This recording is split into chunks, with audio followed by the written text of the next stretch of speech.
The Yellow Wallpaper by Charlotte Perkins Gilman. It is very seldom that mere ordinary people like John and myself secure ancestral halls for the summer. A colonial mansion, a hereditary estate, I would say a haunted house, and reach the height of romantic felicity, but that would be asking too much of fate. Still, I would proudly declare that there is something queer about it. Else, why else should it be let so cheaply? And why have stood so long untenanted?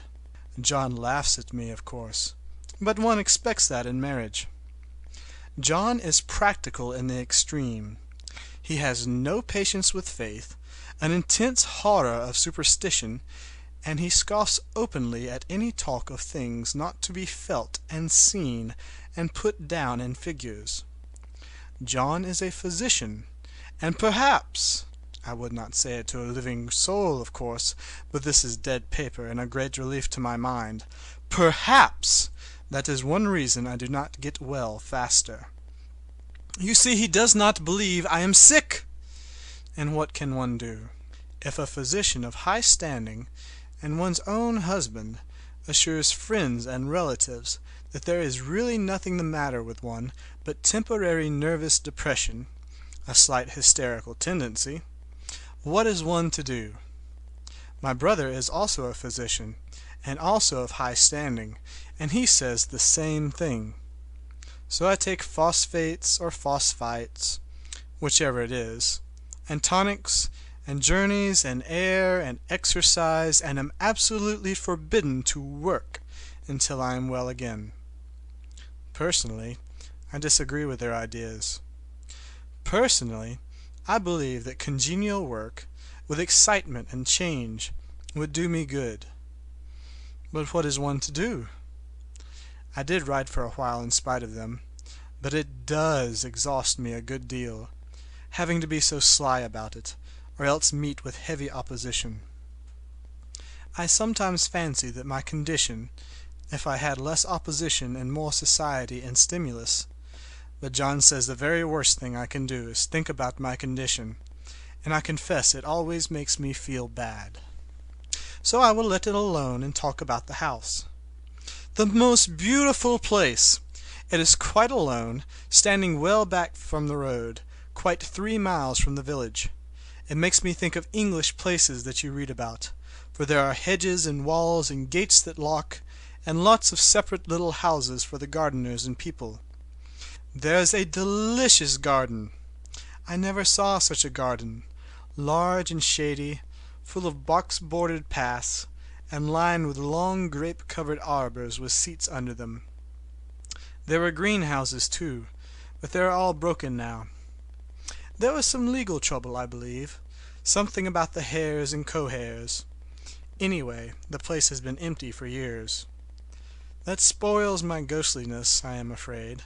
But I don't care. There is something strange about the house. I can feel it. I even said so to John one moonlit evening, but he said what I felt was a draught, and shut the window. I get unreasonably angry with John sometimes. I'm sure I never used to be so sensitive. I think it is due to this nervous condition. But John says if I feel so, I shall neglect proper self-control. So I take pains to control myself, before him at least, and that makes me very tired. I don't like our room a bit. I wanted one downstairs that opened on the piazza and had roses all over the window, and such pretty old-fashioned chintz hangings, but John would not hear of it. He said there was only one window and not room for 2 beds, and no near room for him if he took another. He is very careful and loving, and hardly lets me stir without special direction. I have a scheduled prescription for each hour in the day. He takes all care from me, and so I feel basely ungrateful not to value it more. He said we came here solely on my account, that I was to have perfect rest and all the air I could get. "Your exercise depends on your strength, my dear," said he, "and your food somewhat on your appetite, but air you can absorb all the time." so we took the nursery at the top of the house. It is a big, airy room, the whole floor nearly, with windows that look all ways, and air and sunshine galore. It was nursery first, and then playroom and gymnasium, I should judge, for the windows are barred for little children, and there are rings and things in the walls. The paint and paper look as if a boys' school had used it. It is stripped off, the paper, in great patches all around the head of my bed, about as far as I can reach, and in a great place on the other side of the room low down. I never saw a worse paper in my life. One of those sprawling, flamboyant patterns committing every artistic sin. It is dull enough to confuse the eye in following, pronounced enough to constantly irritate and provoke study, and when you follow the lame, uncertain curves for a little distance, they suddenly commit suicide, plunge off at outrageous angles, destroy themselves in unheard-of contradictions. The color is repellent, almost revolting, a smoldering, unclean yellow, strangely faded by the slow-turning sunlight. It is a dull yet lurid orange in some places, a sickly sulphur tint in others. No wonder the children hated it. I should hate it myself if I had to live in this room long. There comes John, and I must put this away. He hates to have me write a word. We've been here 2 weeks, and I haven't felt like writing before since that first day. I am sitting by the window now, up in this atrocious nursery, and there is nothing to hinder my writing as much as I please, save lack of strength. John is away all day, and even some nights when his cases are serious. I'm glad my case is not serious. But these nervous troubles are dreadfully depressing. John does not know how much I really suffer. He knows there is no reason to suffer, and that satisfies him. Of course it is only nervousness. It does weigh on me so not to do my duty in any way. I meant to be such a help to John, such a real rest and comfort, and here I am a comparative burden already. No one would believe what an effort it is to do what little I am able, to dress and entertain, and other things. It is fortunate Mary is so good with the baby. Such a dear baby. And yet I cannot be with him. It makes me so nervous. I suppose John was never nervous in his life. He laughs at me so about this wallpaper. At first he meant to repaper the room, but afterwards he said that I was letting it get the better of me, and that nothing was worse for a nervous patient than to give way to such fancies. He said that after the wallpaper was changed, it would be the heavy bedstead, and then the barred windows, and then the gate at the head of the stairs, and so on. "You know the place is doing you good," he said, "and really, dear, I don't care to renovate the house just for a 3 months' rental." "Then do let us go downstairs," I said. "There are such pretty rooms there." Then he took me in his arms and called me a blessed little goose, and said he would go down to the cellar, if I wished, and have it whitewashed into the bargain. But he is right enough about the beds and windows and things. It is an airy and comfortable room as any one need wish, and, of course, I would not be so silly as to make him uncomfortable just for a whim. I'm really getting quite fond of the big room, all but that horrid paper. Out of one window I can see the garden, those mysterious deep-shaded arbors, the riotous old-fashioned flowers, and bushes and gnarly trees. Out of another I get a lovely view of the bay, and a little private wharf belonging to the estate. There is a beautiful shaded lane that runs down there from the house. I always fancy I see people walking in these numerous paths and arbors, but John has cautioned me not to give way to fancy in the least. He says that with my imaginative power and habit of story-making, a nervous weakness like mine is sure to lead to all manners of excited fancies, and that I ought to use my will and good sense to check the tendency. So I try. I think sometimes that if I were only well enough to write a little, it would relieve the press of ideas and rest me. But I find I get pretty tired when I try. It is so discouraging not to have any advice and companionship about my work. When I get really well, John says we will ask Cousin Henry and Julia down for a long visit. But he says he would as soon as put fireworks in my pillowcase as to let me have those stimulating people about me now. I wish I could get well faster. But I must not think about that. This paper looks to me as if it knew what a vicious influence it had. There is a recurrent spot where the pattern lolls like a broken neck, and two bulbous eyes stare at you upside down. I get positively angry with the impertinence of it, and the everlastingness. Up and down and sideways they crawl, and those absurd, unblinking eyes are everywhere. There's one little place where two breaths didn't match, and the eyes go all up and down the line, one a little higher than the other. I never saw so much expression in an inanimate thing before, and we all know how much expression they have. I used to lie awake as a child and get more entertainment and terror out of blank walls and plain furniture than most children could find in a toy store.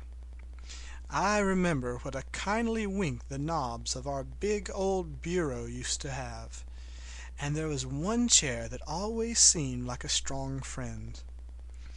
I used to feel that if any of the other things looked too fierce, I could always hop into that chair and be safe. The furniture in this room is no worse than inharmonious, however, for we had to bring it all up from downstairs. I suppose when this was used as a playroom they had to take the nursery things out, and no wonder! I never saw such ravages as the children's have made here. The wallpaper, as I said before, is torn off in spots, and it sticketh closer than a brother. They must have had perseverance as well as hatred. Then the floor is scratched and gouged and splintered. The plaster itself is dug out here and there, and this great heavy bed, which is all we found in the room, looks as if it had been through the wars. But I don't mind it a bit. Only the paper. There comes John's sister. Such a dear girl she is, and so careful of me. I must not let her find me writing. She is a perfect and enthusiastic housekeeper, and hopes for no better profession. I verily believe she thinks it is the writing which made me sick. But I can write when she is out, and see her a long way off from the windows. There is one that commands the road, a lovely, shaded, winding road, and one that just looks off over the country. A lovely country, too, full of great elms and velvet meadows. This wallpaper has a kind of sub-pattern in a different shade, a particularly irritating one, for you can only see it in certain lights, and not clearly then. But in the places where it isn't faded, and where the sun is just so, I can see a strange, provoking, formless sort of figure that seems to skulk about behind that silly and conspicuous front design. There's Sister on the stairs. Well, the 4th of July is over. The people are gone and I am tired out. John thought it might do me good to see a little company, so we just had Mother and Nellie and the children down for a week. Of course, I didn't do a thing. Jenny sees to everything now, but it tired me all the same. John says if I don't pick up faster he shall send me to Ware Mitchell in the fall. But I don't want to go there at all. I had a friend who was in his hands once, and she says he is just like John and my brother, only more so. Besides, it is such an undertaking to go so far. I don't feel as if it was worthwhile to turn my hand over for anything, and I'm getting dreadfully fretful and querulous. I cry at nothing, and cry most of the time. Of course I don't when John is here, or anybody else, but when I am alone. And I am alone a good deal just now. John is kept in town very often by serious cases, and Jenny is good and lets me alone when I want her to. So I walk a little in the garden, or down that lovely lane, sit on the porch under the roses, and lie down up here a good deal. I'm really getting fond of the room in spite of the wallpaper. Perhaps because of the wallpaper. It dwells in my mind so. I lie here on this great immovable bed, it is nailed down, I believe, and follow that pattern about by the hour. It is as good as gymnastics, I assure you. I start, we'll say, at the bottom, down in the corner over there where it has not been touched, and I determine for the 1000th time that I will follow that pointless pattern to some sort of a conclusion. I know a little of the principle of design, and I know this thing was not arranged on any laws of radiation, or alternation, or repetition, or symmetry, or anything else that I ever heard of. It is repeated, of course, by the breadths, but not otherwise. Looked at in one way, each breadth stands alone, the bloated curves and flourishes, a kind of debased Romanesque with delirium tremens, go waddling up and down in isolated columns of fatuity. But on the other hand, they connect diagonally, and the sprawling outlines run off in great slanting waves of optic horror, like a lot of wallowing seaweeds in full chase. The whole thing goes horizontally, too, at least it seems so, and I exhaust myself in trying to distinguish the order of its going in that direction. They have used a horizontal breadth for a frieze, and that adds wonderfully to the confusion. There is one end of the room where it is almost intact, and there, when the cross-lights fade and the low sun shines directly upon it, I can almost fancy radiation after all. The interminable grotesques seem to form around a common center, and rush off in headlong plunges of equal distraction. It makes me tired to follow it. I will take a nap, I guess. I don't know why I should write this. I don't want to. I don't feel able. And I know John would think it absurd. But I must say what I feel and think in some way. It is such a relief. But the effort is getting to be greater than the relief. Half the time now I am awfully lazy, and lie down ever so much. John says I mustn't lose my strength, and he has me take cod liver oil and lots of tonics and things, to say nothing of ale and wine and rare meat. Dear John! He loves me dearly, and hates to have me sick. I tried to have a real earnest, reasonable talk with him the other day, and tell him how I wish he would let me go and make a visit to Cousin Henry and Julia. But he said I wasn't able to go, nor able to stand it after I got there, and I did not make out a very good case for myself, for I was crying before I had finished. It is getting to be a great effort for me to think straight. Just this nervous weakness, I suppose. And dear John gathered me up in his arms, and just carried me upstairs and laid me on the bed, and sat by me and read to me until it tired my head. He said I was his darling and his comfort and all he had, and that I must take care of myself for his sake, and keep well. He says no one but myself can help me out of it, that I must use my will and self-control and not let any silly fancies run away with me. There's one comfort. The baby is well and happy, and does not have to occupy this nursery with the horrid wallpaper. If we had not used it, the blessed child would have. What a fortunate escape!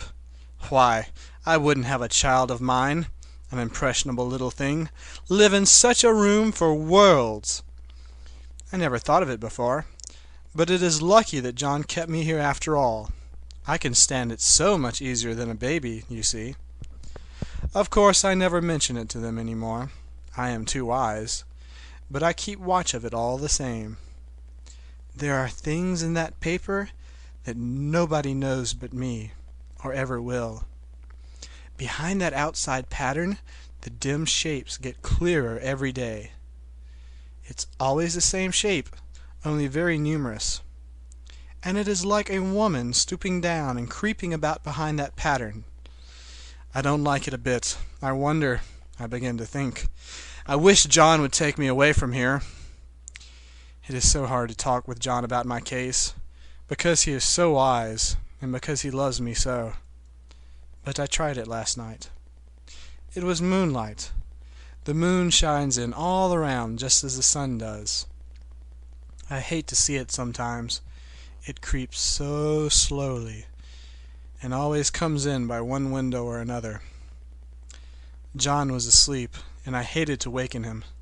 So I kept still and watched the moonlight on that undulating wallpaper till I felt creepy. The faint figure behind it seemed to shake the pattern, just as if she wanted to get out. I got up softly and went to feel and see if the paper did move, and when I came back, John was awake. "What is it, little girl?" he said. "Don't go walking about like that. You'll get cold." I thought it was a good time to talk, so I told him that I really was not gaining here, and that I wished he would take me away. "Why, darling," said he, "our lease will be up in 3 weeks, and I can't see how to leave before. The repairs are not done at home, and I cannot possibly leave town just now. Of course, if you were in any danger, I could and would. But you really are better, dear, whether you can see it or not. I am a doctor, dear, and I know. You're gaining flesh and color. Your appetite is better. I felt really much easier about you." "I don't weigh a bit more," said I, "nor as much, and my appetite may be better in the evening when you are here, but it is worse in the morning when you are away." "Bless her little heart," said he with a great big hug. "She shall be as sick as she pleases. But now let's improve the shining hours by going to sleep, and talk about it in the morning." "And you won't go away?" I asked gloomily. "Why, how can I, dear? It is only 3 weeks more, and then we will take a nice little trip of a few days while Jenny is getting the house ready. Really, dear, you are better." "Better in body, perhaps," I began, and stopped short, for he sat up straight and looked at me with such a stern, reproachful look that I could not say another word. "My darling," said he, "I beg of you, for my sake and for our child's sake, as well as for your own, that you will never for one instant let that idea enter your mind. There is nothing so dangerous, so fascinating to a temperament like yours.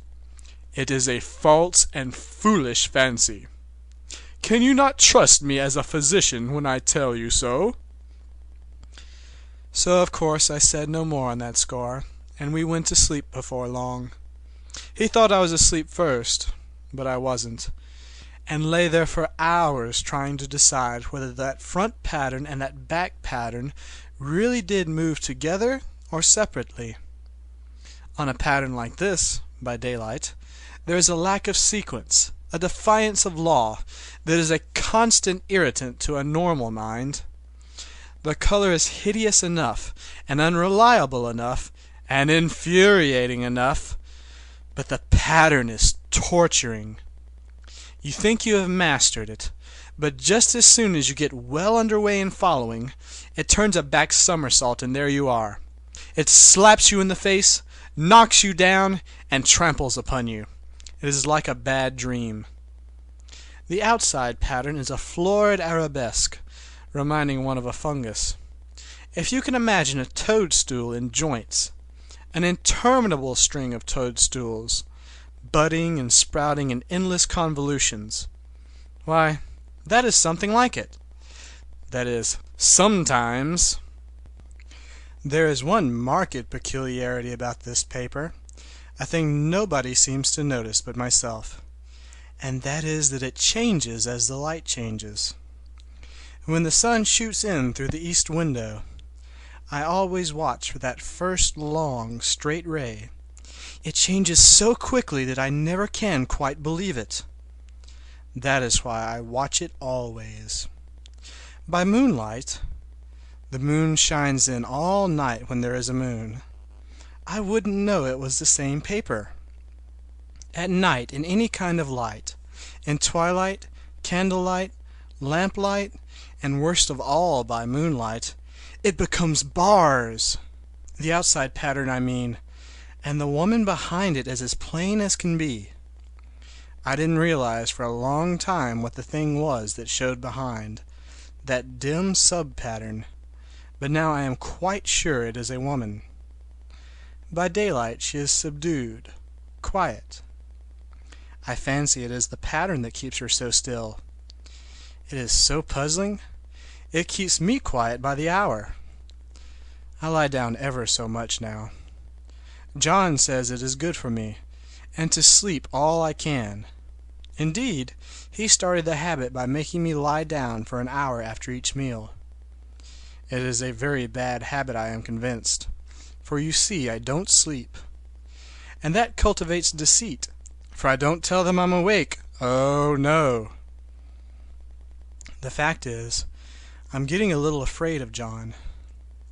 He seems very queer sometimes, and even Jenny has an inexplicable look.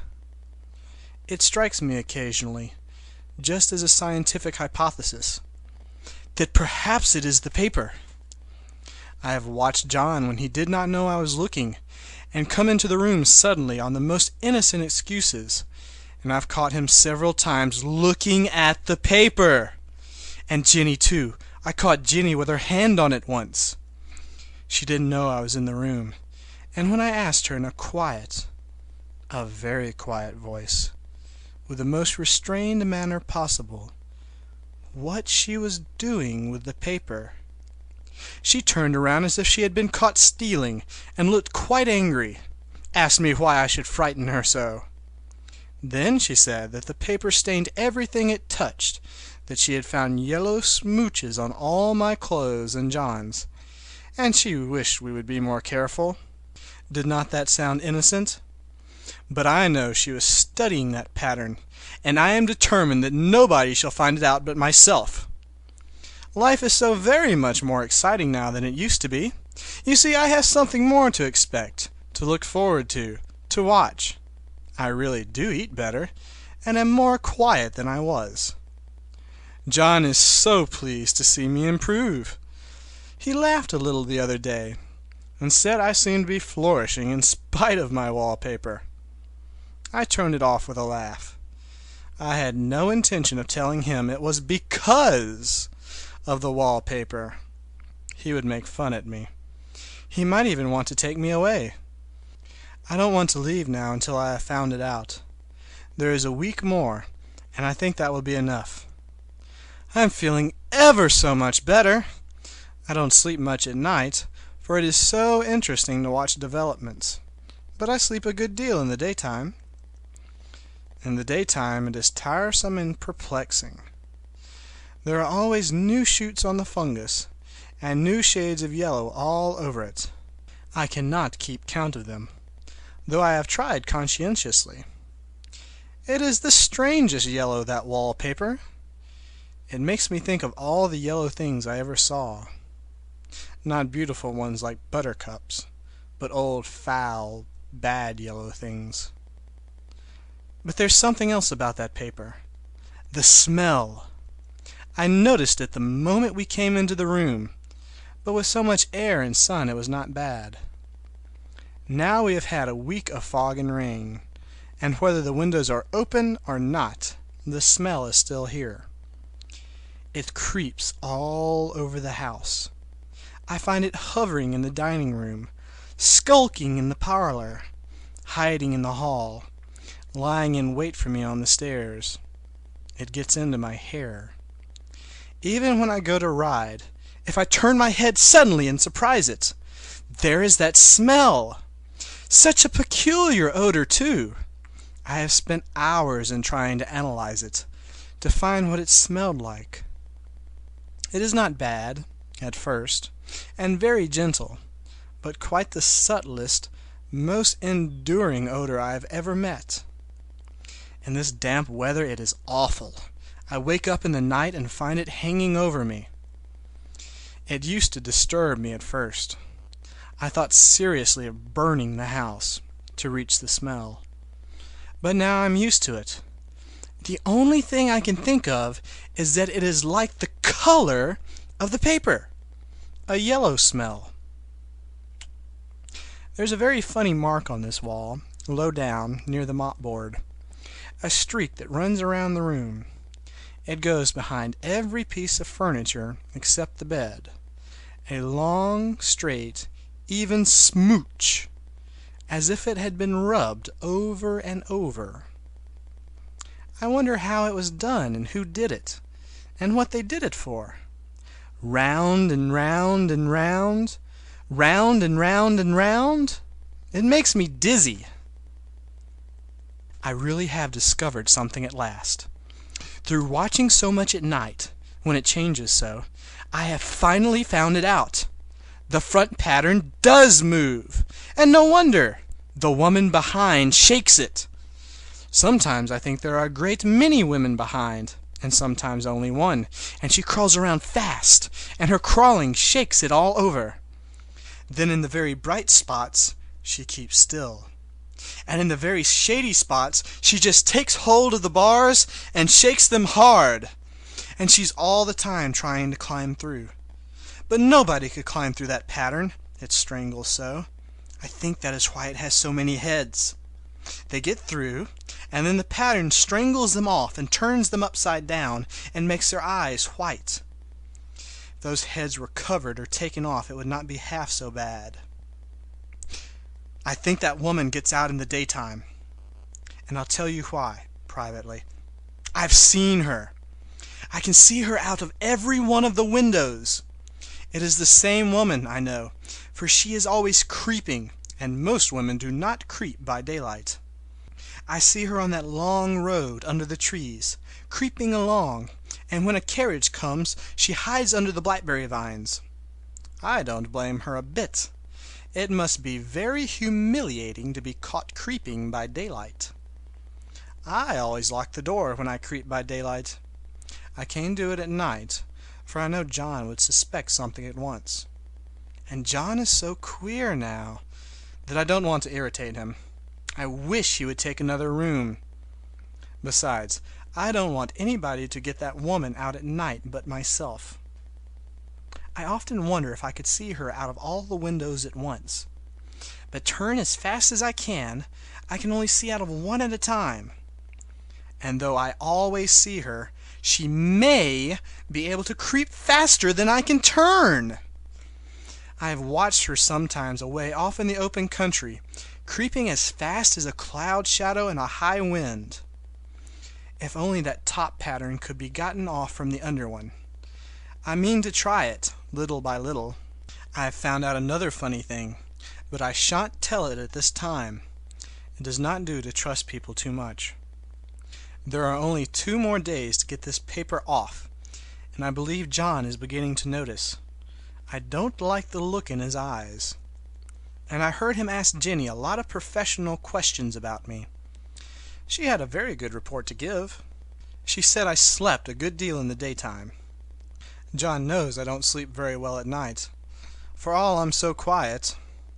He asked me all sorts of questions, too, and pretended to be very loving and kind, as if I couldn't see through him. Still, I don't wonder he acts so, sleeping under this paper for 3 months. It only interests me, but I feel sure John and Jenny are secretly affected by it.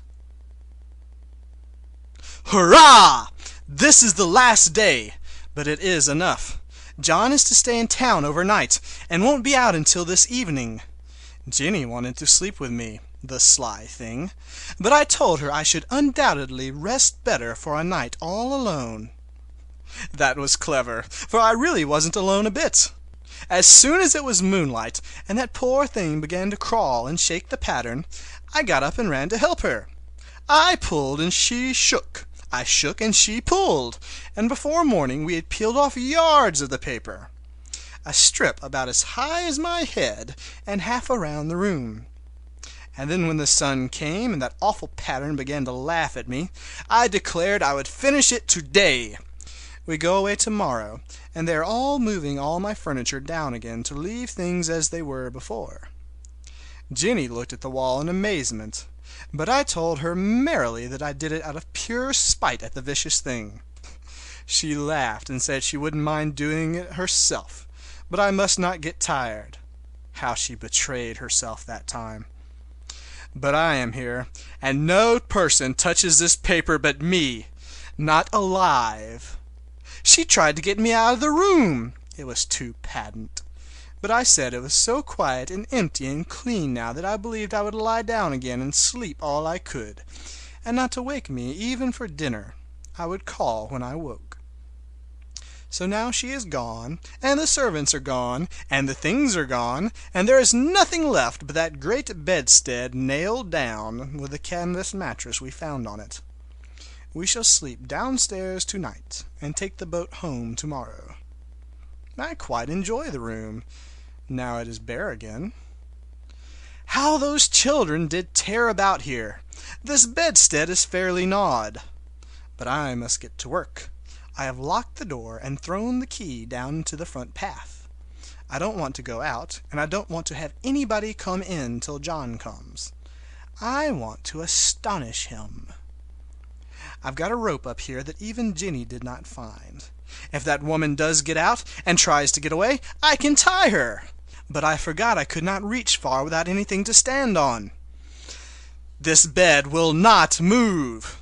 I tried to lift and push it until I was lame, and then I got so angry I bit off a little piece at one corner, but it hurt my teeth.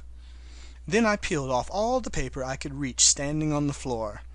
It sticks horribly, and the pattern just enjoys it. All those strangled heads and bulbous eyes and waddling fungus growths just shriek with derision. I'm getting angry enough to do something desperate. To jump out of the window would be admirable exercise, but the bars are too strong even to try. Besides, I wouldn't do it. Of course not. I know well enough that a step like that is improper and might be misconstrued. I don't like to even look out of the windows. There are so many of those creeping women, and they creep so fast. I wonder if they all came out of that wallpaper as I did. But I am securely fastened now by my well-hidden rope. You don't get me out in the road there. I suppose I shall have to get back behind the pattern when it comes night, and that is hard. It is so pleasant to be out in this great room and creep around as I please. I don't want to go outside. I won't, even if Jenny asks me to. For outside you have to creep on the ground, and everything is green instead of yellow. But here I can creep smoothly on the floor, and my shoulder just fits into that long smooch around the wall, so I cannot lose my way. Why, there's John at the door! It's no use, young man, you can't open it. How he does call and pound! Now he's crying for an axe. It would be a shame to break down that beautiful door. "John, dear," said I in the gentlest voice, "the key is down by the front steps, under a plantain leaf." That silenced him for a few moments. Then he said, very quietly indeed, "Open the door, my darling." "I can't," said I. "The key is down by the front door under a plantain leaf." And then I said it again, several times, very gently and slowly, and said it so often that he had to go and see. And he got it, of course, and came in. He stopped short by the door. "What is the matter?" he cried. "For God's sake, what are you doing?" I kept on creeping just the same, but I looked at him over my shoulder. "I've got out at last," said I, "in spite of you and Jenny, and I've pulled off most of the paper, so you can't put me back." Now why should the man have fainted? But he did. and right across my path by the wall, so that I had to creep over him every time. End of The Yellow Wallpaper.